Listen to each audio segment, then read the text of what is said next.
You will hear a number of different recordings, and you have to answer questions on what you hear.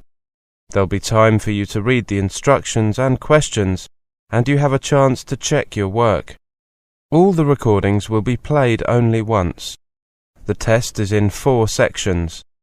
At the end of the test, you will be given 10 minutes to transfer your answers to your answer sheet. Now turn to Section 1. Section 1.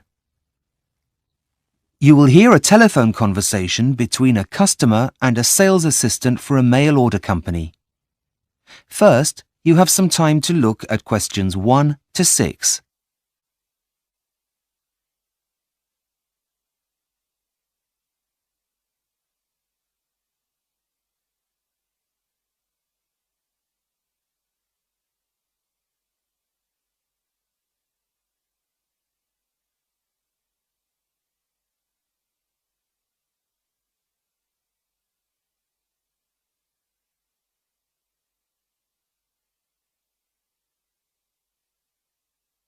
You will see that there is an example that has been done for you.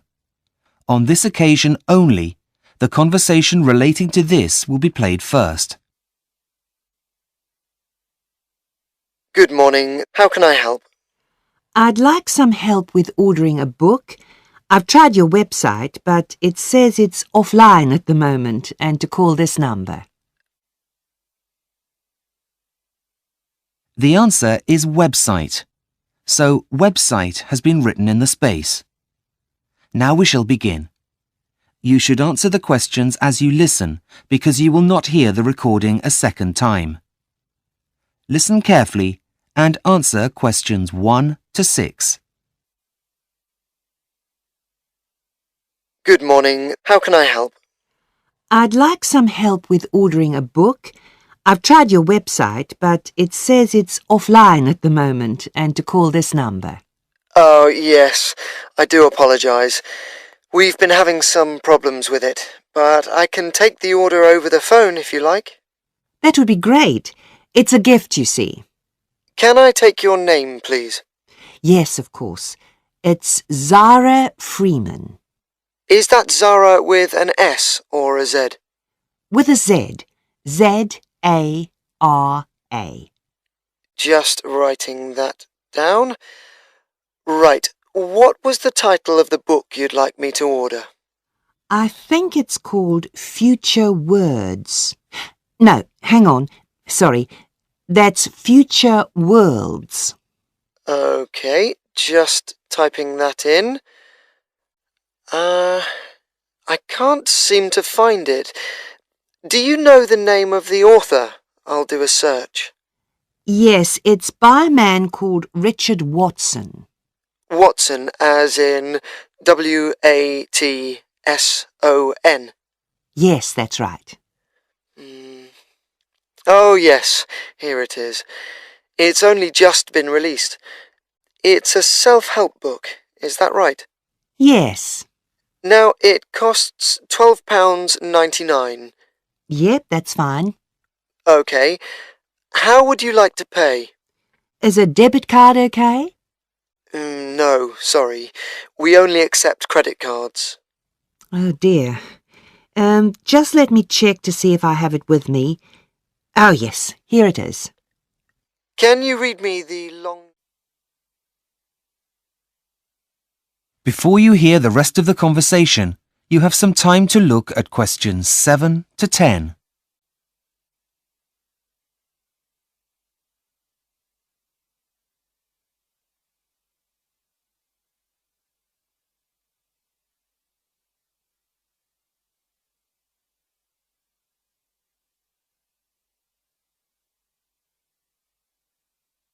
Now listen and answer questions 7 to 10.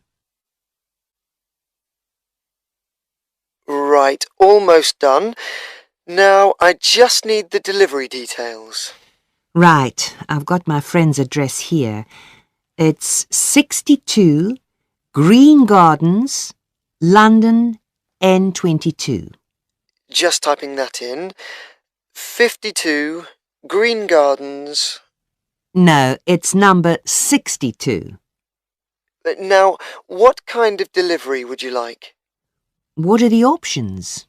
There are two. The free delivery option takes 5 days, or you can pay an extra £2.25 to have it sent out first class tomorrow. That would come to a total of £15.24p. Well, my friend's birthday is next week, so it should get there in time with the free delivery. So I think I'll take that. Right. That means that it will be delivered on the 21st of February, anytime from 8 a.m. to 6 p.m. Is that okay?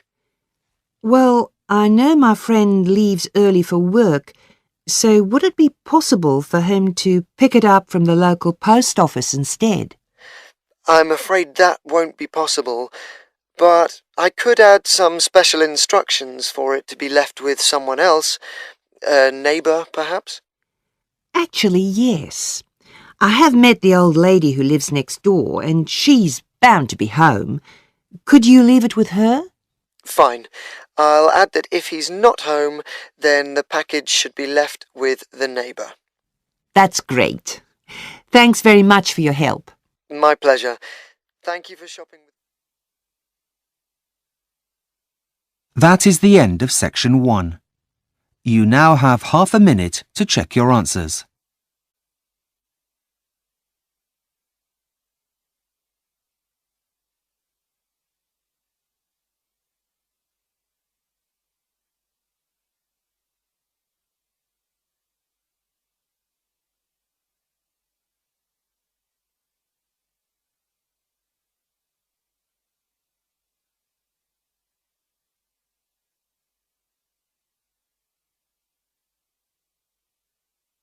Section 2.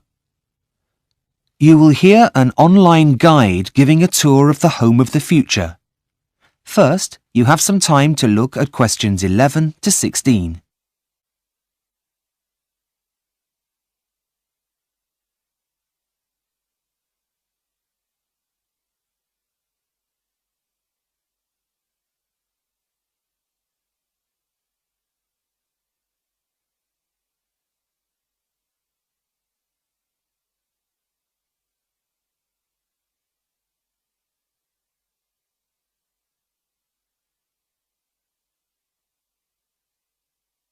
Now listen and answer questions 11 to 16.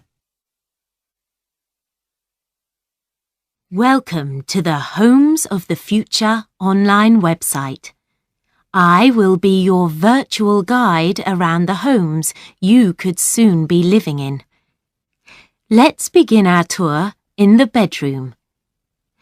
Firstly, the bed is programmed to gently rock you awake in the mornings. There'll be no more rude awakenings by an alarm clock, and it will also know what time you need to wake up, as it will get that information directly from your personal digital assistant, that is, your PDA, which will be inserted into you.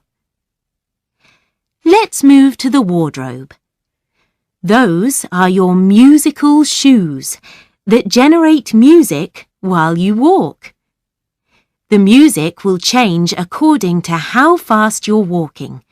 Calm music for a relaxing stroll and faster beats for when you're in a hurry. You'll feel like you're walking on air. What's more, your clothes are also intelligent. They sense how you're feeling and then change colour. The fabric that they're made of also converts your body heat into a low-voltage electricity generator for some of the gadgets that are now inside you, like your PDA, for example. Moving on to the bathroom. So, after waking up, you need a shower. There's no need to turn on any taps as the house will know exactly what temperature you like the water in the mornings, though you'll still have to wash yourself. From the bathroom, we move into the kitchen. Now, We've all had that horrible feeling when you can't find your keys just as you're about to go out. Well, in the home of the future, you wouldn't need to panic. All you need to do is an internet search. All items are now programmed with a tracking device so that they will light up and signal to you where they are. Just in case the object is upstairs, the house will project its position on your fridge. Speaking of your fridge, this is now as intelligent as your clothes. Not only does it keep a record of when you're running low on everyday essentials, like milk, but it emails your local grocery store, which will deliver them for you.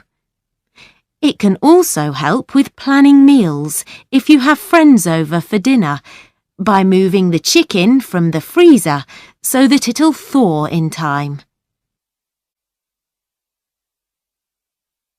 Before you hear the rest of the tour, you have some time to look at questions 17 to 20.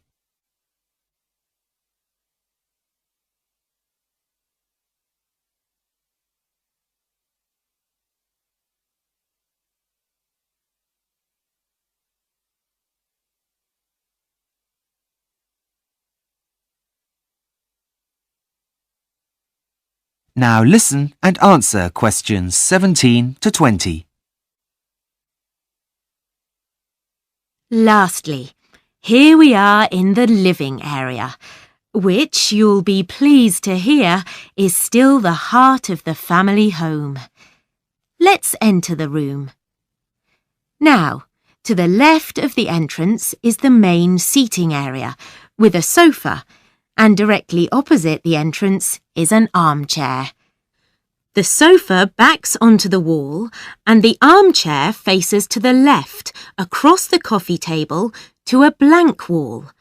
So, where is the TV, I hear you ask? Well, this entire wall is the television. The whole thing is a plasma screen designed to show your TV, surf the internet, or, when it's not in use, it displays anything you want it to, from family pictures to famous works of art.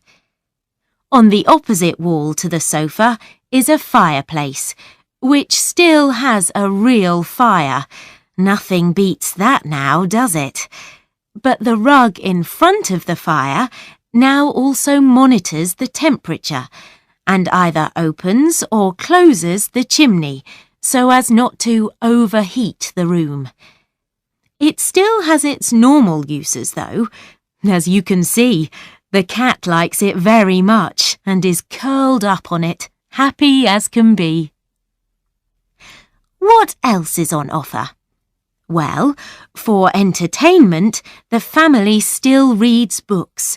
So there is a bookcase on the wall to the right of the entrance. But what about the computer? Well, it's inside your head and powered by those intelligent clothes you're wearing. Imagine this. As you're sitting relaxing on the armchair, you'll be able to reach out and put your hot drink on the coffee table in front of the armchair. You suddenly remember that you need to send work an email.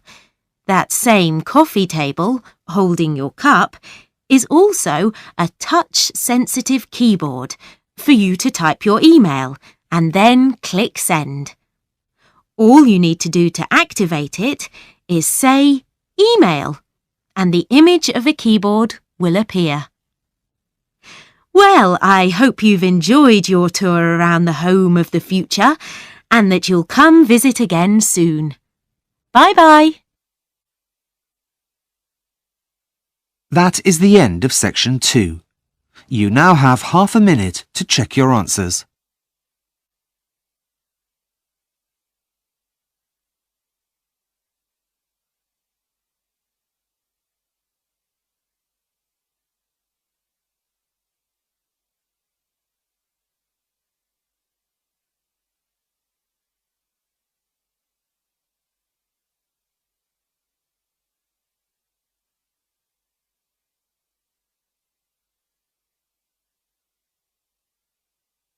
Section 3. You will hear a tutor talking to a student about a future assignment. First, you have some time to look at questions 21 to 25.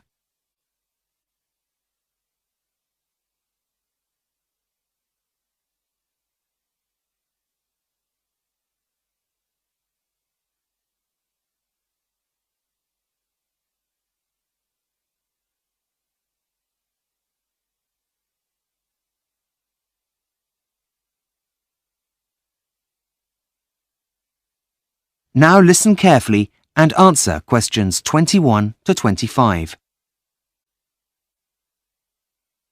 Hi, Professor James. Have you got a minute? You see, I'm having a bit of trouble getting started on my graduate employability assignment. Well, okay, as long as it doesn't take longer than 10 minutes, as I have a meeting to get to at 3:30. Yep, fine. It shouldn't take long at all. Okay, Sally. Tell me what you've done so far, and we'll go from there. Well, as you suggested, I chose 3 local businesses and contacted them via telephone to introduce myself. That's good. Well, the thing is, I couldn't get past the secretary of 2 of them. Do you have any suggestions? What about following up with a letter stating what time you'll be calling again? Oh, that's a good idea. I hadn't thought of that. So, tell me about the one you have contacted. Right. Well, he was very helpful, actually. He received the survey I emailed him and has already sent it back. I've had a very quick look at it, but haven't had a chance to write it up yet. So far, so good. Carry on. Well, apart from that, I've also found a lot of statistics that exist on the starting salaries graduates begin on once they finish studying. There's some really interesting stuff out there. Did you know, for example, that your average engineer earns nearly as much as a medical graduate? Yes, I did. Gosh, I had no idea. Having second thoughts about a career in human resources, are we? No, but I was surprised. Anyway, getting back to where I was, I've gone to the library, but the books you recommend have already been taken out. Apart from one, that is. It's called A Starting Success. I haven't read it yet, but I've taken it out and it's on my list of things to do. Have you come up with a plan yet? Yes, and I've written my hypothesis as well as my introduction, but that's where I've got stuck. I don't really know how I'm going to be able to present all of the information, as there's so much of it. Before you hear the rest of the conversation, you have some time to look at questions 26 to 30.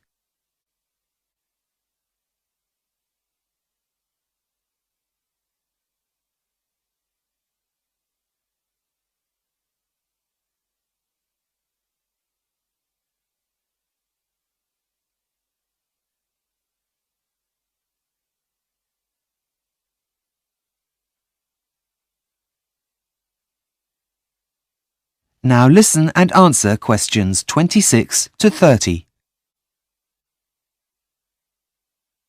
Well, firstly, I'd recommend you start with analyzing what the employer said. Now, can I have a look at the questionnaire you wrote? Yes, here it is. Thanks. Oh, dear. Well, it's no wonder you're overwhelmed with information. You've collected a lot of information which can be overwhelming. Oh dear, that took me ages. And does that mean I can't use it? Afraid so. But don't worry, if you've got a pen and paper, I'll quickly give you some pointers, and then you can rejig it to get the information you're looking for. Okay, just a minute. I know there's a pen in here somewhere. Okay, got it. Right. Well, first and foremost, you need to be clear. There's no point having a beautifully worded document throughout that no one understands. Use language that is simple. Right, got that. What next? You need to catch the reader's attention at the start of the document. And you need to find the right balance between formal and informal language. Your survey isn't an official document, but more of a living one that serves a purpose, so neutral language is best. Okay, just writing that down. Okay. The next one's what your mistake was this time. Try not to use open-ended questions, or you'll find it impossible to collate your results. Yep, I think I've learned my lesson there. What else? Scales really do make the job of completing the questionnaire easier for the recipients by saving them lots of time and effort writing. I take your point. Anything else? One last thing. Make sure you've thought about the logic of your questions. There's nothing worse than trying to make choices about things that seem to have no order. Right. Got it. I see where I went wrong now, and will try to do better next time. Don't worry. It's a very easy mistake to make, and one that many people come across the first time they do this kind of assignment. Okay, Sally, I really must rush. I'm late for my appointment. Of course. Thanks for your help. I'll see you in class tomorrow. Bye. That is the end of section 3. You now have half a minute to check your answers.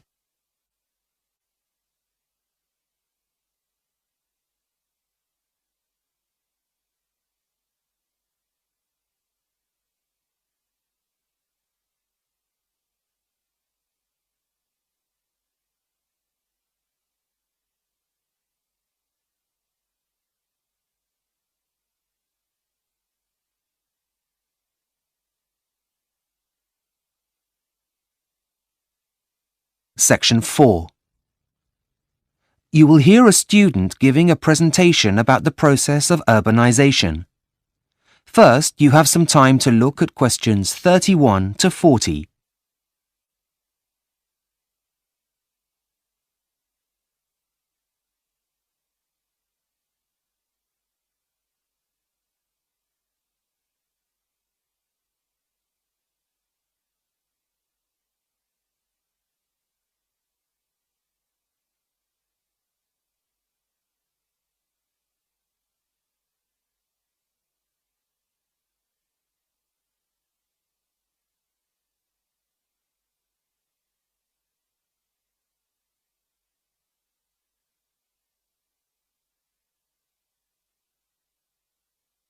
Now listen carefully and answer questions 31 to 40.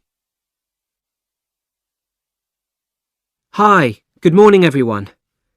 I'm here today to present my findings on the process of urbanisation and its impact on the environment. As you know, urbanisation involves the movement of people from the countryside to the cities. As this process continues, the cities of the world continue to grow. I will demonstrate how this growth is eating away at the planet's most fertile land. My research has focused on 2 studies that looked at land use in the United States. These have shown that since its independence, only 3% of all land in the United States has been built on. However, the same studies have also shown that the resulting loss of productive land is comparatively much greater. This isn't so much of a problem in America, as it has a relatively low ratio of people to land. However, most other countries are not so blessed, the impact of which could have dire consequences for the future. The real danger here is if this pattern were to be repeated by developing countries, it could have a major effect on the world's food supplies in the next 50 years. In order to reach this conclusion, several research methods were adopted.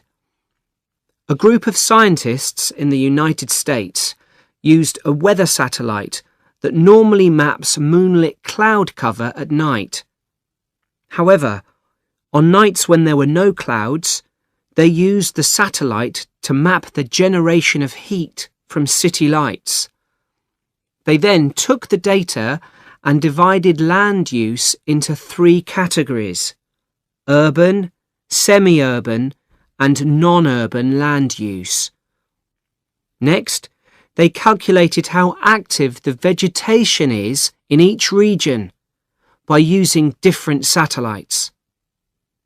When they combined this information with previous statistics and weather conditions, they came up with a number for total productivity for all areas.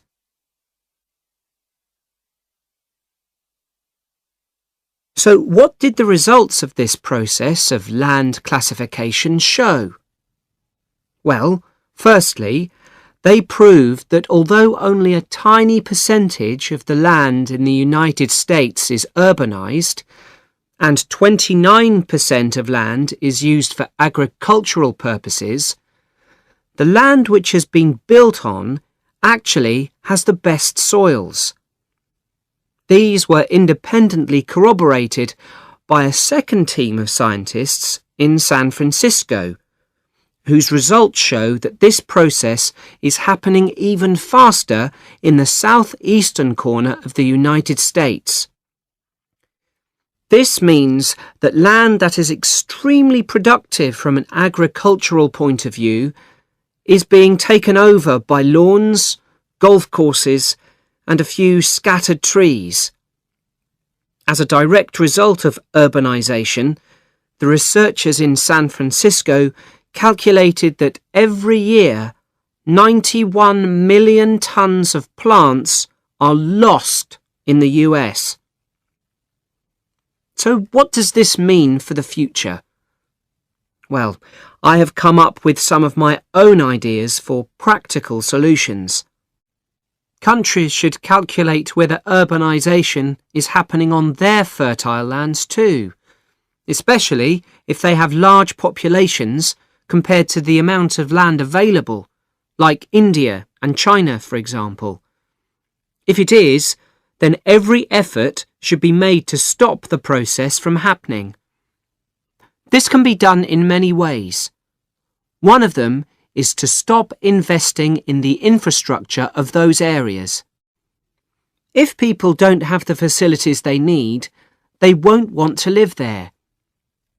But in my opinion, the main solution here is to offer people financial incentives to move away from fertile land to areas that are less valuable in agricultural terms. I hope you've enjoyed my presentation this morning. Thanks for your kind attention. I will now take any questions if you have. That is the end of section 4. You now have half a minute to check your answers.